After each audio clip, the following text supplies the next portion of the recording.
Assalamualaikum warahmatullahi wabarakatuh. Perkenalkan, nama saya Milenia Rumende, Stambuk 182310. Di sini saya akan menyelesaikan sebuah soal menggunakan metode Monte Carlo. Namun sebelum itu, yang perlu kita ketahui sebelum mengerjakan soal ini adalah apa sih metode Monte Carlo itu? Nah, jadi metode Monte Carlo itu adalah sebuah analisis numerik yang melibatkan pengambilan sampel eksperimen bilangan acak. Simulasi Monte Carlo ini merupakan salah satu simulasi yang paling populer digunakan untuk pengambilan persediaan. Nah, jadi langsung saja kita mulai mengerjakan soalnya. Nah, jadi di sini saya memiliki soal data persediaan barang setengah jadi selama 200 hari. Di sini datanya dari barang 0 sampai barang 5, jadi 5 jenis. Nah, di sini saya sudah membuat tabel jumlah demand atau jumlah permintaan barang dan frekuensi demand atau frekuensi permintaan, di mana tabel frekuensi ini nilainya diperoleh dari jumlah setiap demand pada soal tadi. Nah, jadi semisal ini jumlah demand yang 0 itu ada 34 buah, jumlah demand 1 ada 35 dan seterusnya. Sehingga jika dijumlahkan itu sama dengan 200, sama dengan jumlah hari yang pada data. Nah, selanjutnya untuk menyelesaikan soal ini kita menggunakan metode Monte Carlo seperti yang saya bilang tadi. Nah, jadi yang pertama, kolom yang pertama yang diperlukan itu adalah kolom probabilitas.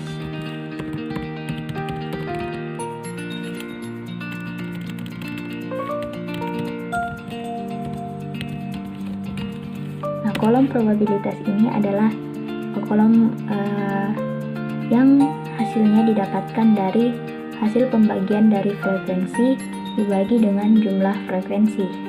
Jadi untuk yang pertama itu kita menggunakan perhitungan dari Excel, yaitu sama dengan terus jumlah frekuensi jumlah demand 0 dibagi dengan 200 jumlah harinya atau jumlah frekuensi keseluruhan. Jadi dapat 0,17. Nah, jadi di sini saya sudah mendapatkan hasil probabilitas yaitu 0,17, 0,18 sampai seterusnya. Nah, selanjutnya adalah kolom probabilitas kumulatif.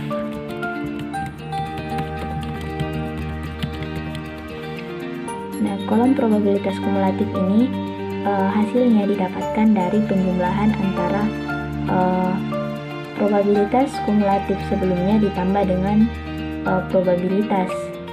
Jadi untuk yang pertama itu kita sama dengankan saja dengan probabilitas karena dia belum mempunyai probabilitas kumulatif sebelumnya, atau bisa dibilang probabilitas kumulatif sebelumnya itu sama dengan 0, sehingga langsung saja 0,17.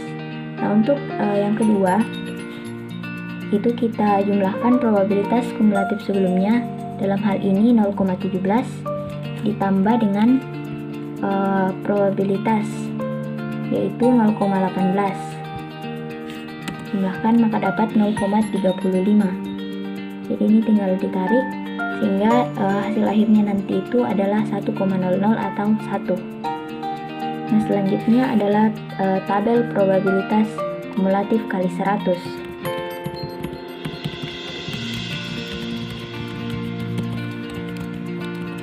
Nah, jadi tabel probabilitas kumulatif kali 100 ini didapatkan dari perkalian antara probabilitas kumulatif dengan 100.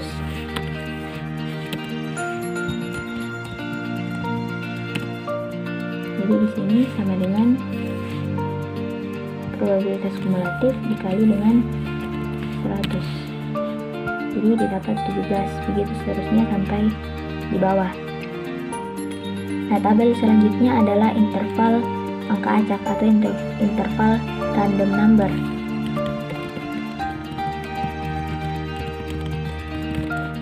Nah, untuk interval angka acak ini untuk batas bawahnya batas atasnya itu digunakan dari probabilitas kumulatif kali 100. Jadi langsung saja saya copy ini, saya pindahkan di batas atas interval angka acak.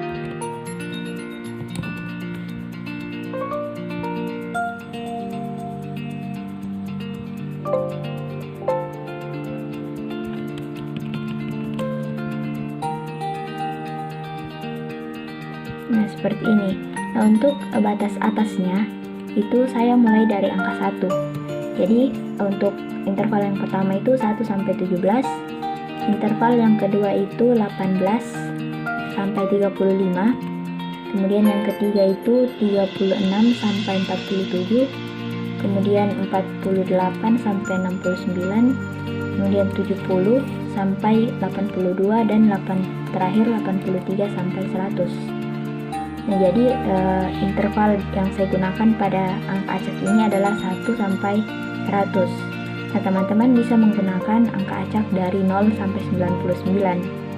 Tapi untuk sekarang saya menggunakan 1 sampai 100. Nah, selanjutnya setelah mendapatkan tabel seperti ini yang hasil akhirnya adalah interval angka acak, kita selanjutnya melangkah ke tabel berikutnya, yaitu tabel simulasi. Nah, untuk tabel simulasi itu ada 3 kolom yang dibutuhkan. Yang pertama itu kolom hari, kemudian kolom angka acak atau biasa orang sebut random number, kemudian demand atau permintaan. Nah, untuk hari ini saya mensimulasikan dari hari pertama sampai hari ke-10.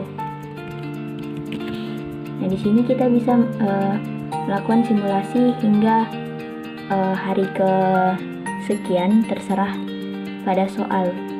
Nah, untuk angka acak ini diperoleh dari rumus dari Excel, yaitu sama dengan run between, kemudian batas bawah dari interval angka acak yaitu 1, kemudian batas atasnya 100.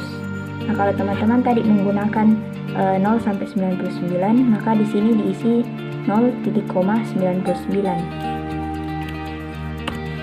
Jadi dapat 44 dari sampai di hari ke-10. Nah, karena pada penggunaan run between ini biasanya angkanya berubah, maka yang saya lakukan biasanya supaya angkanya tidak berubah yaitu mengcopy angkanya, kemudian saya pastekan lagi dengan memilih paste option value. Jadi hanya angkanya saja yang terpaste ke tabel yang saya inginkan. Nah, selanjutnya untuk tabel demand itu diperoleh dari melihat angka acak. Nah, misalnya untuk hari pertama angka acaknya itu adalah 51. Nah, 51 ini kita lihat dari interval angka acak, dia berada di interval yang mana. Karena tadi 51, maka dia berada di interval 48 sampai 69. Maka yang diambil itu adalah jumlah demand, yaitu 3. Jadi di sini 3. Nah, untuk angka 11, angka acak 11 itu berada di interval 1 sampai 17 dengan jumlah demand 0. Jadi di sini 0. Kemudian 84 itu berada di interval 83 sampai 100 dengan jumlah demand 5. Kemudian 8 itu ada di interval 1 sampai 17 dengan jumlah demand 0. Kemudian 11 itu ada di 0 juga. Kemudian 43 itu ada di interval 36 sampai 47 yaitu jumlah demand 2. Kemudian 68 itu ada di 48 sampai 69.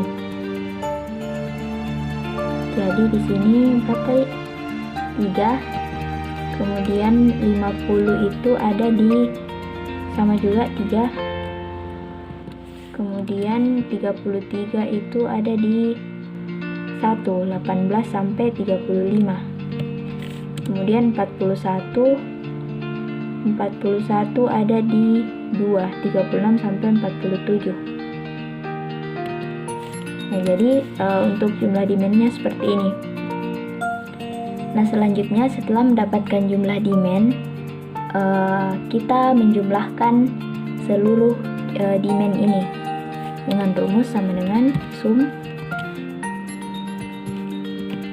Kemudian kita blok yang ingin dijumlahkan, enter. Nah, jadi dari sini kita bisa menyimpulkan bahwa simulasi dengan jumlah hari 10 itu total permintaan barang setengah jadi itu ada 19 buah atau 19 barang setengah jadi. Nah, dalam perharinya itu dibutuhkan ada permintaan sebesar, kita bisa cari dengan menggunakan rumus ini, 19 dibagi dengan jumlah harinya 10. Nah, jadi sekitar 2 barang yang diperlukan setiap harinya, barang setengah jadi yang diperlukan, seperti itu. Nah, jadi untuk Monte Carlo saya kira seperti itu. Jadi yang pertama kita tentukan dulu frekuensi permintaannya, kemudian kita tentukan probabilitas dari pembagian frekuensi dibagi jumlah frekuensi, kemudian frekuensi kumulatif dari penjumlahan dari penjumlahan probabilitas kumulatif ditambah dengan probabilitas, kemudian probabilitas kumulatif kali 100, itu langsung saya dikali 100 probabilitas kumulatifnya. Kemudian dari tabel probabilitas kumulatif kali 100 itu dijadikan sebagai batas atas dari interval angka acak. Nah, setelah penentuan interval angka acak, kita ke tabel simulasi, menentukan harinya, sampai kapan simulasinya, kemudian angka acak dibangkitkan dengan rumus run between, kemudian jumlah dimen diperoleh dari letak angka acak di interval angka acak, kemudian jumlah dimen dijumlahkan seluruhnya untuk mengetahui dalam 10 hari berapa permintaan barang setengah jadinya atau barang apapun itu yang akan disimulasikan. Kemudian untuk mengetahui perharinya berapa barang yang diperlukan, itu tinggal dibagi dari jumlah dimen dibagi dengan hari yang dilakukan simulasi. Saya kira seperti itu cara menyelesaikan soal menggunakan metode Monte Carlo. Semoga bermanfaat. Terima kasih. Wassalamualaikum warahmatullahi wabarakatuh.